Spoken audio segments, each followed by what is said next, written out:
ABP અસ્મિતાના અહેવાલની અસર જોવા મળી છે। અમરેલી જિલ્લા પ્રશાસન આ અહેવાલ બાદ જાગ્યું છે। ગુજરાત પાઠ્યપુસ્તક મંડળના નિયામકે તપાસના આદેશ આપ્યા છે। અમરેલી જિલ્લા શિક્ષણ અધિકારીને તપાસના આદેશ અપાયા અને સમગ્ર ઘટનાની તપાસ કરી તાત્કાલિક રિપોર્ટ રજૂ કરવા માટે કહેવાયું છે।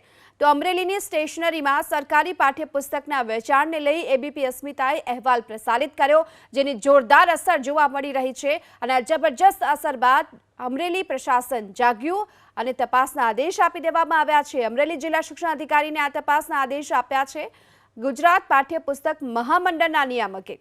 આ સાથે તાત્કાલિક રિપોર્ટ રજૂ કરવા માટેનું પણ કહેવાયું છે। જે સ્ટેશનરીમાં સરકારી પાઠ્યપુસ્તક વેચાતા હતા તેને લઈ એબીપી અસ્મિતાએ અહેવાલ પ્રસારિત કર્યો।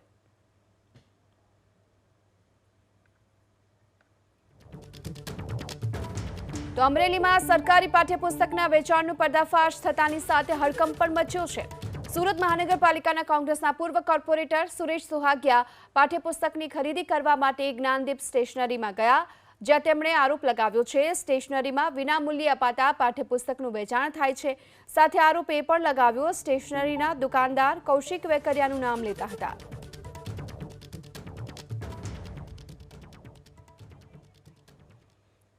આજરોજ અમરેલી ખાતે આવેલી આ જ્ઞાનદીપ સ્ટેશનરી છે, ત્યાં 10મા ધોરણના પુસ્તકો લેવા અમે આવેલા હતા। તો પુસ્તકો લીધા એટલે એણે અમને બિલ બનાવીને દીધું। એની અંદર ગુજરાત રાજ્ય પાઠ્યપુસ્તક મંડળના જે વિનામૂલ્ય વિદ્યાર્થીઓને આપવાના પુસ્તકો હોય એ પુસ્તકોનું વેચાણ થતું ધ્યાને આવ્યું એટલે ડીઓને પણ ફરિયાદ કરવામાં આવી છે।